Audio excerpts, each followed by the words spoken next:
हाय, मैं डॉक्टर संजीत। आज हम डिस्कस करने वाले हैं बहुत ही स्पेशल केस ऑफ फिस्टुला के बारे में। ये केस स्पेशल इसलिए है क्योंकि इसमें एक तो इसमें एक्सटर्नल इसमें ओपनिंग नहीं है इस फिस्टुला इनर में। दूसरा, ये एक हॉर्सू शेप टाइप का फिस्टुला है। तीसरा, इसमें जो एब्सेस है वो बहुत डीप सीटेड टिश्यू में प्रेजेंट है, यानी जो पेरियनल स्किन है इससे लगभग 2 सेंटीमीटर अंदर से ये शुरू हुआ है और लिवेटर नहीं मसल तक जाके वहां पे एबटिंग कर रहा है, यानी वहां उसको टच कर रहा है, लेकिन लिवेटर नहीं मसल को पार नहीं कर रहा है। तो ऐसे फिस्टुला को जिसमें एक्सटर्नल ओपनिंग ना हो, डीप सीटेड टिश्यू में एब्सेस हो, और ऐसा एब्सेस हो जो बहुत मतलब ऐसा एब्सेस है कि जहां पे ड्रेन बनाना थोड़ा मुश्किल है, तो ऐसे केस को हम कैसे सॉल्व करेंगे और with the help of this 2 devices, ये 2 डिवाइसेस हमारे पास हैं। इस डिवाइस का प्रयोग करके ऐसे फिस्टुला को कैसे ठीक करें जिनमें क्षारसूत्र लाइगेट करना मुश्किल है।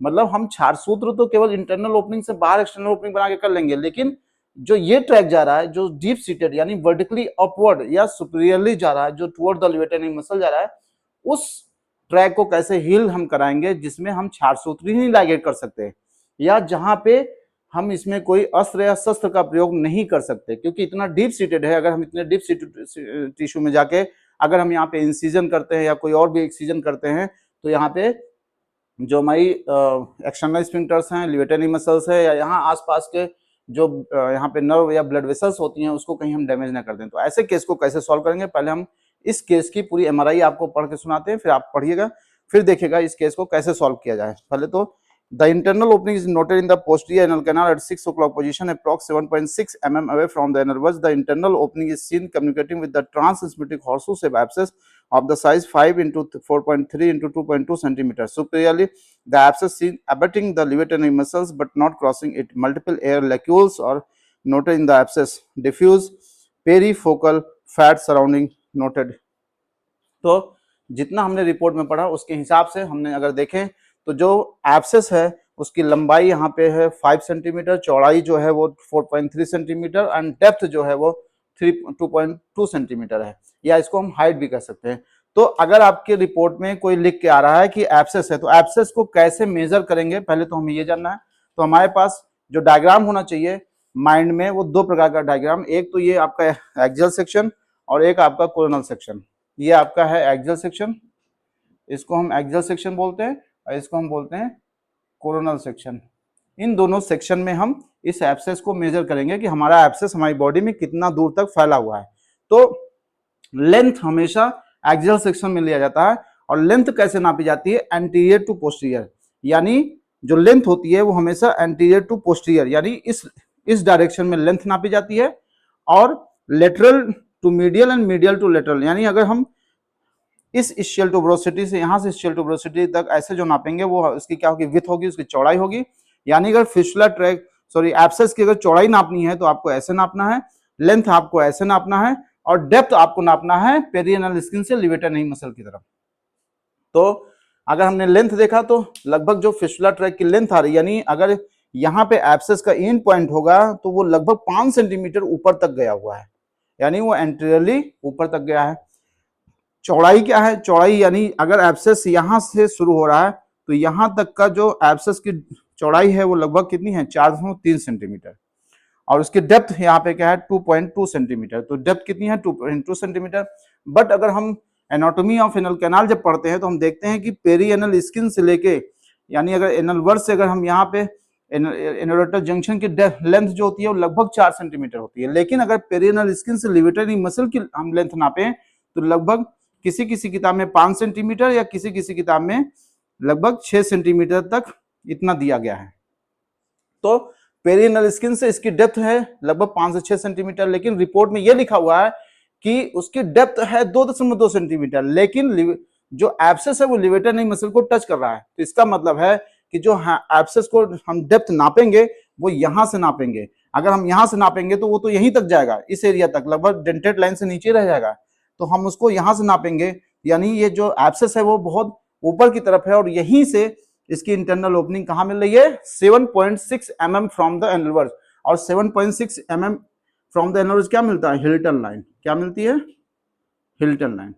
तो यानी इसकी इंटरनल ओपनिंग आपकी हिल्टन लाइन पर है, यहां से ये एब्सेस शुरू हुआ, यानी ये फिस्टुला यहां से शुरू हुआ, फिर इसका ट्रैक नीचे पेरियनल स्किन की तरफ ना आकर ये ऊपर की तरफ चला गया। यानी यहाँ पे जो इश्यूएनल फोसा में जो स्पेस होता है, आपका पूरा का पूरा पस यहाँ पे इकट्ठा हो गया। और आपको पता होना चाहिए कि जो इश्यूएनल फोसा होता है ये फैट फिल्ड स्पेस होता है, इसमें मस्कल्स नहीं होती हैं, इसमें केवल फैट होता है। जहां पे फैटी टिश्यूज होते हैं वहां पे एब्सेस बनने की संभावना कुछ ज्यादा ही होती है, क्योंकि यहाँ पे ब्लड की सप्लाई थोड़ा सा कम होती है as comparison to other body parts of our body. तो यहाँ पे एब्सेस जो बना वो टुवर्ड द लिबरेटिंग मसल चला गया। ये तो हो गया अकॉर्डिंग टू हमारी रिपोर्ट, हमारा डायग्रामेटिक प्रेजेंटेशन कैसा होना चाहिए। अब आता है इसके ट्रीटमेंट का प्लान क्या होगा। तो अकॉर्डिंग टू रिपोर्ट हमने सब देख लिया। अब ये जो एब्सेस है वो लगभग 2 सेंटीमीटर 1.5 सेंटीमीटर अंदर से है। यानी अगर हम यहाँ पे एक विंडो बनाते भी हैं, देखिए किसी भी फिस्टुला को ठीक करने के लिए 3 नियम हमेशा आपको माइंड में रखना पड़ेगा। पहला, इंटरनल ओपनिंग। आपकी जो इंटरनल ओपनिंग है हमेशा इसको सर्च करिए और इसको लॉक करिए, यानी इसको आप ट्रीट करिए। जैसे अगर हम छार सूत्र विधि से कर रहे हैं तो छार सूत्र इसमें डालना पड़ेगा। चाहे आप मॉडर्न की भी कोई सर्जरी उठा लीजिए, चाहे लिफ्ट हो, चाहे वैप्ट हो, चाहे कोई भी सर्जरी, फ्लैप हो, चाहे फिस्टुलोटॉमी हो, कोई भी सर्जरी आप उठा लीजिए, सारी सर्जरी में एक ही नियम है कि हम किसी तरीके से इंटरनल ओपनिंग को ब्लॉक कर दें, क्योंकि जब तक इंटरनल ओपनिंग को ट्रीट नहीं किया जाएगा सोर्स ऑफ इंफेक्शन आपका बना रहेगा। और अगर इंटरनल ओपनिंग आपने फिस्टुला में ठीक नहीं किया तो आप फिस्टुला चाहे आप 10 बार ऑपरेट करते रहिए, ठीक नहीं हो पाएगा। तो सबसे पहले हमें इंटरनल ओपनिंग को सर्च करना पड़ेगा। इंटरनल ओपनिंग में आपको जो भी ट्रीटमेंट देना है, चाहे छासूत या कोई और सर्जरी, आपको इसमें परफॉर्म करना ही पड़ेगा। तो इंटरनल ओपनिंग को हमने सर्च कर लिया, यहां पे है। अब दूसरा नियम है कि आपका ड्रेन होना चाहिए।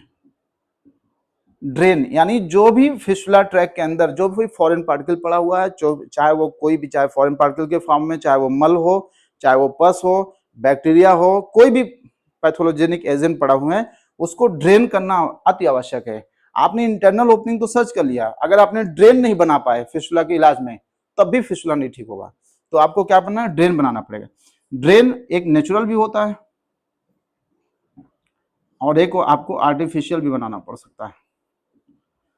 तो नेचुरल क्या होता है, नेचुरल का मतलब यह है कि यही इसी फिस्टुला के केस में एक आपका यहाँ पे ये जो फिस्टुला ट्रैक था वो सीधे सीधे नीचे आ जाता, तो यहाँ पे एक ड्रेन बन जाता, तो जो पस ऊपर जा रहा था वो पस अपने आप नीचे चला आता। तो ये तो नेचुरल था।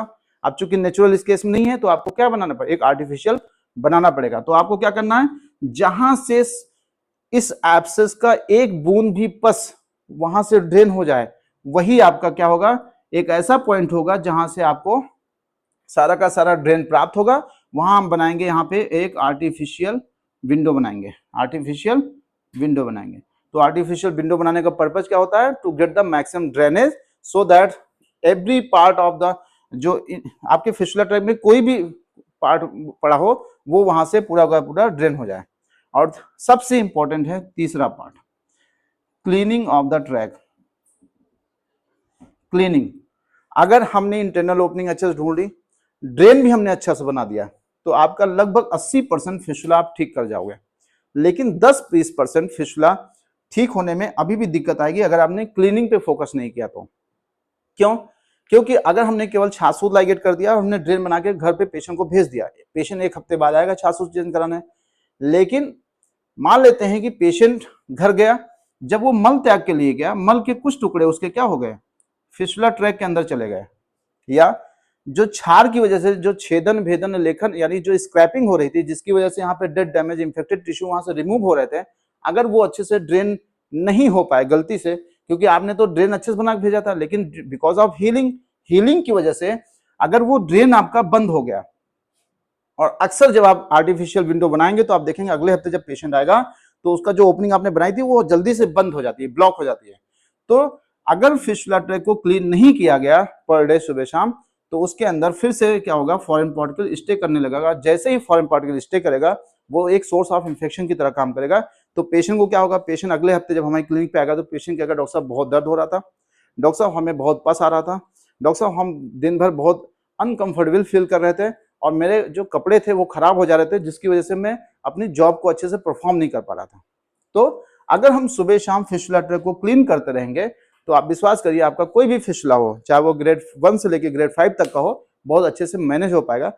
अब इसमें क्या है, हमने इंटरनल ओपनिंग तो हमें मिल गई, एक्सटर्नल ओपनिंग आपको, क्योंकि ये कैसा ट्रैक है, ये हॉर्सो शेप एब्सेस है, और कहाँ पे है, एक्सटर्नल स्फिंक्टर के बाहर है, और कहाँ पे है, पोस्टीरियर साइड में है, और कहाँ पे है, बहुत डीप सीटेड टिश्यू में है। तो हम जानते हैं कि डीप सीटेड टिश्यू कहाँ मिलेगा, पोस्ट एनल स्पेस हम पढ़े होंगे, जहां पे एनल जो कॉकिक्स होती है और जो एक्सटर्नल स्फिंक्टर का जो superficial component of part of the external sphincter होता है, वहां से एक मस्कुलर मसल्स फाइबर्स होते हैं जिसको हम एनोकॉक्सियस लिगामेंट्स कहते हैं। ये एनोकॉक्सियस लिगामेंट क्या करते हैं, कॉकिक्स से जो superficial part of the external sphincter होता है उसको जोड़ के रखते हैं ताकि हमारी एनल कैनाल एक जगह स्टेबल रहे। इसके पीछे एक स्पेस होता है जिसको हम डीप पोर्शनल स्पेस कहते हैं। तो इसी स्पेस में ये एब्सेस पड़ा हुआ है, तो हमें क्या करना पड़ेगा, यहाँ पे हमें एक विंडो बनानी पड़ेगी, यहाँ पे इस पॉइंट पे एक विंडो हमें बनानी पड़ेगी। जो अभी हमने कहा ना इंटरनल ओपनिंग तो हमें मिल गई भाई, इंटरनल ओपनिंग तो 6 o'clock पे मिल रही है मान लेते हैं, लेकिन जो ड्रेन है वो कहाँ है, ड्रेन आपको बनाना पड़ेगा 6 o'clock पर, और कहाँ बनाना पड़ेगा, एक्सटर्नल स्फिंक्टर्स के बाहर। आप ड्रेन इंटरनल स्फिंक्टर स्पेस में नहीं बनाएंगे, आप एक्सटर्नल स्फिंक्टर के स्पेस के बाहर यानी इश्यो एनल फोसा में बनाएंगे। और कहाँ बनाएंगे, 6 o'clock पे बनाएंगे, क्योंकि 6 o'clock पोजीशन जो होती है पेशेंट की ऐसी पोजीशन होती है जहां पे पस चाहे यहां इकट्ठा हो चाहे लेफ्ट या राइट में कहीं भी इकट्ठा हो, पस आपका निकलेगा इसी एरिया से। क्योंकि पेशेंट दिन भर चलता है लेकिन शाम को 6-7 घंटे सोता तो है ना, जब वो सुपाइन पोजीशन पे सोएगा लेटेगा तो सारा पस कहाँ इकट्ठा होगा, 6 की, बिकॉज ऑफ ग्रेविटी। और ग्रेविटी का जो सबसे प्लस पॉइंट हमें है वो कहाँ मिलेगा, इस ओपनिंग से निकलेगा। तो हमने इंटरनल ओपनिंग ढूंढ ली, ड्रेन बना लिया। तो ड्रेन कहाँ बनाया, 6 o'clock पे। ड्रेन बनाना भी बहुत इंपॉर्टेंट होता है। तो आपने अगर किसी एब्सेस के बारे में पढ़ा होगा तो 2 पॉइंट पढ़ते हैं, एक होता है मोस्ट प्रोमिनेंट पॉइंट, एक होता है मोस्ट डिपेंडेंट पॉइंट, जिसमें हमने पढ़ा कि जब हम IND करते हैं तो क्रूसिएट इंसिजन लगाकर उसको ड्रेन करते हैं, लेकिन यहाँ पे सबसे मोस्ट डिपेंडेंट पॉइंट हमें ढूंढना पड़ता है एब्सेस में। तो most dependent point in this case present at the 6 o'clock position and behind the external sphincter toward the 6 o'clock। तो हमने ड्रेन बना दिया। फिर उसके बाद हमें क्लीनिंग। तो क्लीनिंग के लिए क्या है कि देखिए, हम जब छारसूत लाइगेट करेंगे, मैं यहां से इसको हटा रहा हूं, आप देखेगा जैसे ये हमारा क्या था, ये फिस्टुला ट्रैक था। बहुत ध्यान से देखिएगा, हमने यहाँ पे क्या कर दिया, यहाँ पे हमने एक विंडो बनाया, यहाँ पे हमने विंडो बना के एक छारसूत्र क्या कर दिया, एक छारसूत्र हमने इंटरनल ओपनिंग से यहां से बाहर निकाल लिया। तो हमने इतने एरिया तो कवर कर लिया, लेकिन ये वाला पार्ट बच गया जो टुवर्ड द लिवेटर नहीं मसल जा रहा था, इस वाले ट्रैक का क्या करना है, क्योंकि यहां तो हम 400 लाइगेट नहीं कर सकते। अगर यहाँ पे प्रोबिंग भी करेंगे तो लिवेटर नहीं मसल से आगे तो जा नहीं सकते, ये तो हमने जो पेरिटोनियम की तरफ चला जाएगा। तो अब इस ट्रैक में क्या करना है, तो मेरा जो क्लिनिकल एक्सपीरियंस कहता है, तो सबसे पहले या तो हम इसको सर्जिकल क्यूरेट करें। आप जानते हैं स्कूप आते हैं, स्कूप से हम क्या करते हैं, इसको क्या करते हैं, स्कूप डालकर इसको हम क्या करते हैं, जो भी इसके अंदर डेड टिश्यूज फॉरेन पार्टिकल्स पड़े होते हैं या जो हाइपरग्राउंडेड टिश्यू होते हैं इस फिस्टुला ट्रैक के अंदर, उसको क्या करते हैं, स्कूपिंग करते हैं। लेकिन कई बार स्कूपिंग करते समय अगर गलती से हमने जो हेल्दी टिश्यू होते हैं अगर उसको भी हमने क्यूरेट कर दिया तो क्या होगा, और दिक्कत आएगी। दिक्कत क्या आएगी कि अभी तो वो ट्रैक सीधा था, आपने थोड़ा सा स्कूपिंग करके और थोड़ा डीप सीटेड टिश्यू को और आपने स्कूपिंग कर दिया। और कई बार हम लोग देखते भी हैं, कई बार ऐसा होता है। तो स्कूपिंग आप इतना जेंटली करिए कि आप पहले तो हेल्दी टिश्यूज को ना रिमूव करिए, जितना अनहेल्दी टिश्यूज थे उसको स्कूप करके उसमें से सारा हमने जो इसके अंदर मलबा पड़ा था, मलबा इन द सेंस ऑफ जो फॉरेन पार्टिकल पड़े थे, हमने उसको निकाल दिया। दूसरा रास्ता यह है कि 1 नाइट के लिए 24 घंटे के लिए जिस दिन हमने इसको ऑपरेट किया, इसी के अंदर हमने 2-3 छार, मतलब जो हमारा छार सूत्र होता है ऐसे ही थ्रेड में केवल छार अप्लाई करके, मोटा धागा ले, मोटा थ्रेड ले, उसमें हमने छार को अच्छे से लेप कर दिया और 1 नाइट के लिए उसके अंदर अच्छे से हमने क्या कर दिया, इसको पैकिंग कर दी। तो अगले दिन क्या होगा कि जब हम स्कूप करेंगे तो स्कूप में गलती ये हो रही कि हम हेल्दी टिश्यू को भी इसको मतलब वहां से हटा सकते हैं, लेकिन जब छार आप पैक करोगे तो सबसे अच्छा जब छार इसमें गल के यहाँ पे निकलेगा तो जो भी वहां पे अनहेल्दी टिश्यूज होंगे, जो छार का कर्म होता है छेदन भेदन लेखन यानी एक्सीजन इंसिजन स्क्रैपिंग, तो विद द हेल्प ऑफ क्षार हम यहाँ से सारे अनहेल्दी टिश्यूज को वहां से हम हटा सकते हैं। क्षार का एक फायदा और मिलेगा, क्योंकि in the presence of alkaline medium, जो यहाँ पे स्कूपिंग करते समय बैक्टीरिया तो आप नहीं हटा सकते हो ना, एक आध बैक्टीरिया छूट गया तो वो क्या रहेगा, फिर ग्रो करेगा। लेकिन अगर रात भर में क्षार पड़ा रहेगा तो क्षार की प्रेजेंस में जो बैक्टीरिया था वो भी तो खत्म हो जाएगा। तो हमने यहाँ पे जो अनहेल्दी टिश्यू थे उसको तो हटाया, साथ साथ हमने क्या कर दिया, यहाँ पे जो बैक्टीरियाज थे, जो पैथोजेनिक एजेंट थे, उसको भी तो हमने यहाँ से रिमूव कर दिया। तो एक फायदा ये हो गया। अब अगले दिन से अगले दिन पेशेंट आया हमारे पास, हमने उसको क्षार पूरा निकाल दिया। अब क्या है, आपके पास इस तरह की 2 डिवाइस होनी चाहिए। देखिए, एक मेरे पास ये प्लास्टिक की ट्यूब है जिसकी लेंथ लगभग 10 सेंटीमीटर है। इसमें ओपनिंग हम देखें, यहाँ देखिए एक मेरे पास ये रबर ट्यूब है। तो जो पेशेंट को फील करे, देखिए हमने यहाँ पे ओपनिंग बनाई है, ये इंटरनल ओपनिंग है, क्षार सूट डाल दिया। अब इसकी लेंथ कितनी होती है, यहाँ से लगभग 6 सेंटीमीटर मैक्सिमम। तो अगर हम 6 सेंटीमीटर तक इसको हमने ट्यूब कैथेटर को यहाँ से डाल के, अगर सुबह शाम यहाँ पे देखिए, अगर हमने यहाँ पे इसको, जो भी आपके पास सोल्यूशन हो, देखिए बहुत ध्यान से देखिएगा ये, तो इससे क्या होगा, अगर हमने कोई भी एंटीसेप्टिक सोल्यूशन लेके ऐसे अगर इसको धुलाई करेंगे ऐसे, तो जो हमारा फिस्टुला ट्रैक होगा उसके अंदर जो भी डेड डैमेज टिश्यू अभी रिमेनिंग रह गए या आने वाले दिनों में इसमें आ गए गलती से, तो वो क्या हो जाएंगे, क्लीन होते रहेंगे। और जैसे जैसे हमारा ये ट्रैक क्लीन होता जाएगा, ये अपने आप क्या होगा, ये ट्रैक आपका क्या हो जाएगा, ये हील होता जाएगा। धीरे धीरे ये क्या हो जाएगा, ट्रैक सूख जाएगा। और आपका जो कॉम्प्लिकेटेड केस ऑफ फिस्टुला था, जहां पे क्षारसूत्र लाइगेट नहीं किया जा सकता था, जहां पे कोई भी सर्जिकल इंस्ट्रूमेंट यहाँ पे इंसर्ट नहीं किया जा सकता था, ऐसे ट्रैक को भी हम बहुत आसानी से क्लीन कर सकते हैं।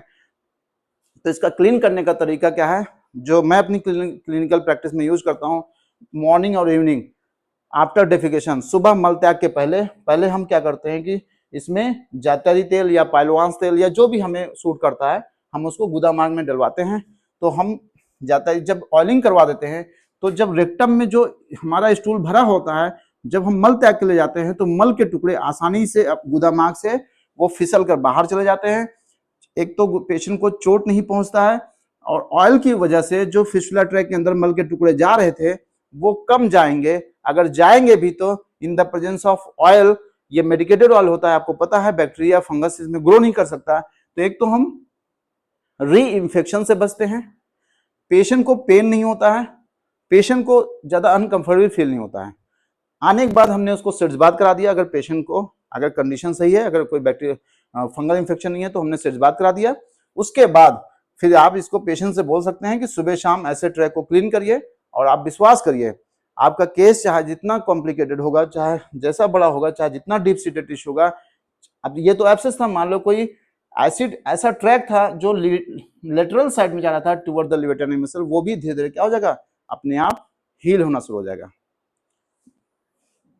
धन्यवाद।